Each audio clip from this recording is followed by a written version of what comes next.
focus. Ambassador McFall, let me start with you. These reports out of Aleppo this morning are horrific, but they've been horrific for 5 years now. We're just hearing it again this morning.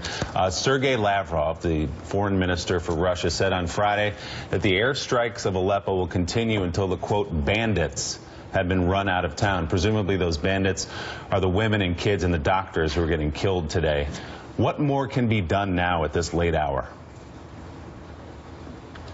I don't think there's much that can be done in Aleppo. I think it's a horrible tragedy, a giant failure of the international community, including my former administration, the Obama administration, and how to deal with it.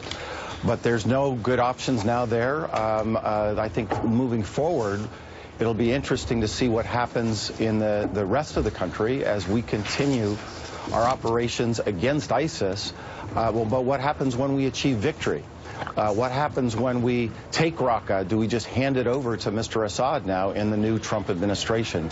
That's where the next phase of this fight will be. So, Ambassador, what were the specific failures of the Obama administration? You just described them generally. What could have been done over the last 5.5, 6 years to prevent the scenes we're seeing this morning in Aleppo? So, you know, these are all counterfactuals, and I don't want to claim that had we done one of these things, it would have been different. But in the early phases, when there was a chance for negotiations, we didn't push hard enough for that. We relied on the Russians. We hoped that they would bring Assad to the table, and that never happened. I was part of those negotiations, and that never happened.